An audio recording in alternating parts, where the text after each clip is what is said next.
Alright, so I finally got the TBS Tango 2 here. This is the standard version, and a lot of videos on this one already.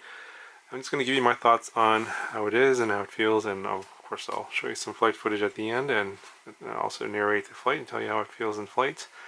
But did not get the Pro version. This is just the standard version. I think the only difference is the standard version doesn't have the, gimbal sticks that collapse like the Pro version, and maybe a couple other things. I think there's like a bag or something inside here that the standard version doesn't have, but I didn't think it was worth the, I think it's an extra $50 for the Pro version. Okay, so it does come with the, I guess this is a lower tension set of springs if you like a looser stick feel. It doesn't look like there's anything else inside the box other than the transmitter inside this bag. Okay, so I got out of the bag. Let's take this little screen protector off.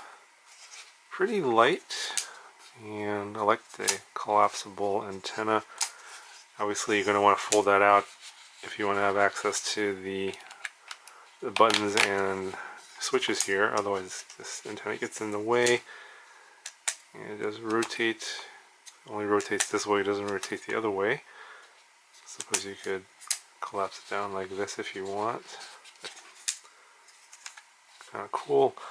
Sticks feel pretty good actually. I thought they would be a little bit too stiff. I thought maybe I'd have to switch the springs, but I think I might be okay. I'm actually going to switch out the stick ends here for some 3D printed ones probably.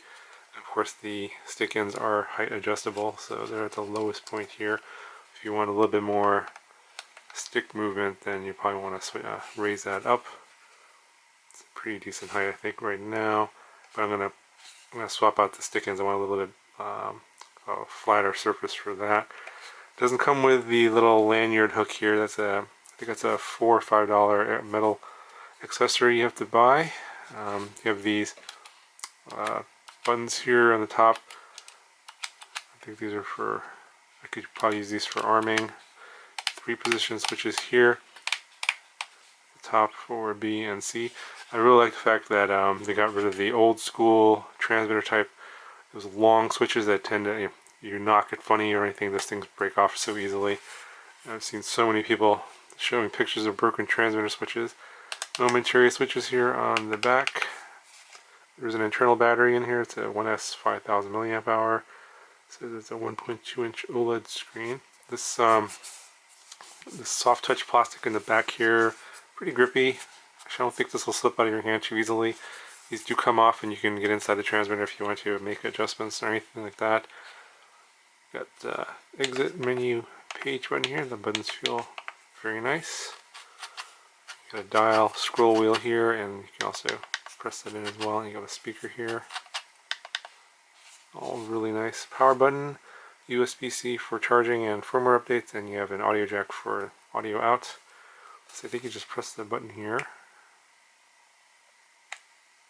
And you have to hold it down. There it goes. Welcome to Tango 2. Throttle warning.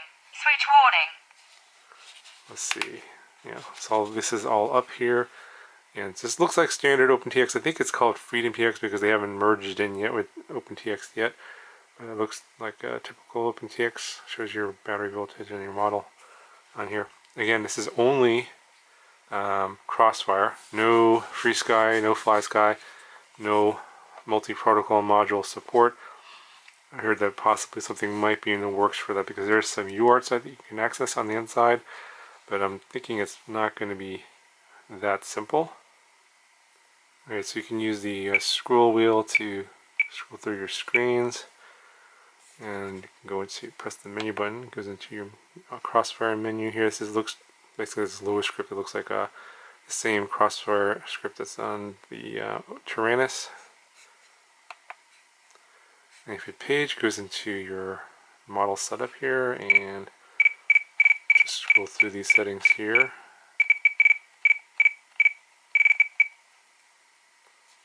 And exit out of that.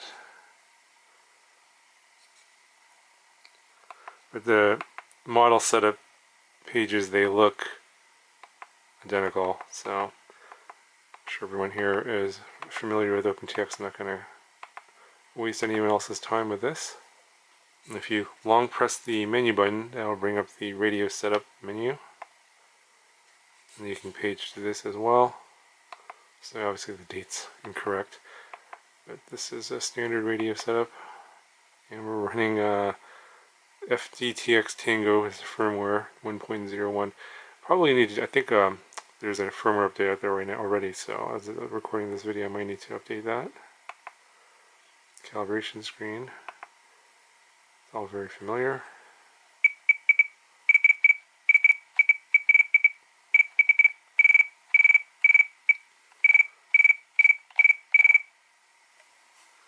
So I just want to show you how this compares to the X-Lite. This is actually my daily driver radio, and I have a Crossfire Micro module in the back here with an adapter. And this is what I pretty much fly every day. The stick tension on this one is, I would say, a little bit less than what's on the Tango 2. Tango 2 seems a little bit stiffer. It's yeah, it's hard to describe. It feels looser in the center of the stick on the X-Lite and a little bit stiffer further away, and a little bit stiffer in the center on these default springs and a tad bit looser on the outside. So it's a different kind of feel. I may have to swap the springs out. I mean, the center feels really smooth. I think that's the most important thing, is because I don't typically use the ends of the sticks too often, at least for me. But yeah, these are Hall sensor gimbals and they should be very precise and smooth. And these gimbals here on my X-Lite, these are standard gimbals. They're okay, but they have a inconsistent feel, and on in some ways it just kind of depends. But again, every transmitter you kind of have to get used to it a little bit. Anyway, for me as a thumber, I think this is going to be totally fine. It's very light. Just the fact you can't run any D8D16 on this is a bit of a bummer. But hopefully some multi-protocol support will come later.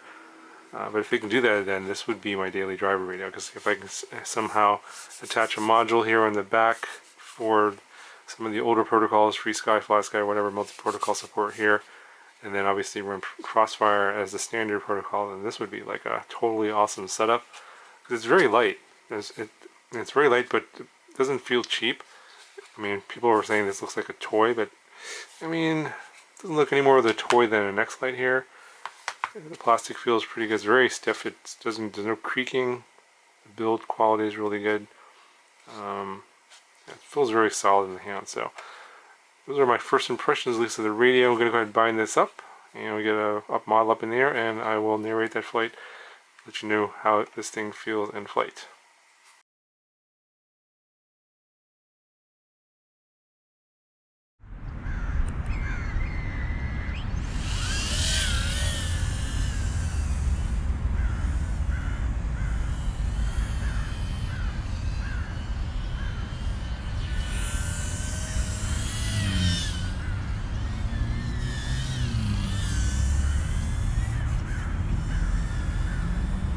Well, just getting a feel for the controller. It feels totally fine. Just not used to the rates that are in here on this Meteor 65. This is totally stock. Bind and fly with Crossfire. And I'm obviously not going to be limited by the range of this. I have the numbers up in the corners.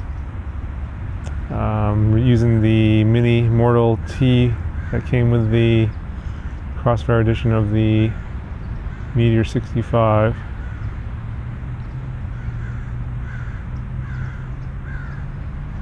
So I'm mainly going to be limited by the video range of this.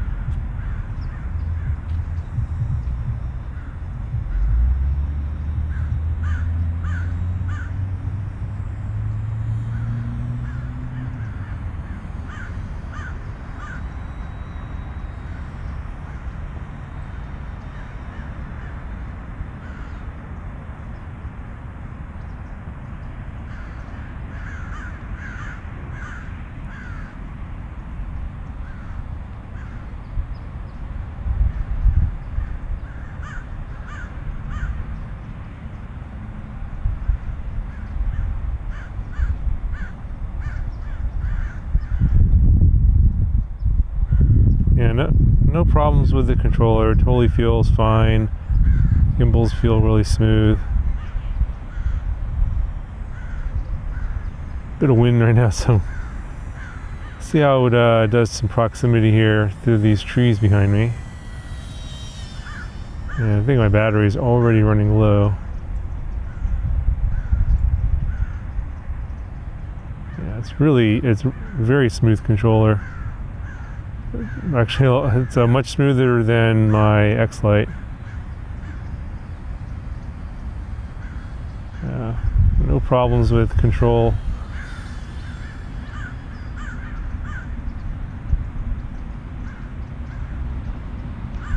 It's just dealing with the wind is a problem. Oh, and my battery is just about dead. Running out of power. Let's try something bigger and see how that feels.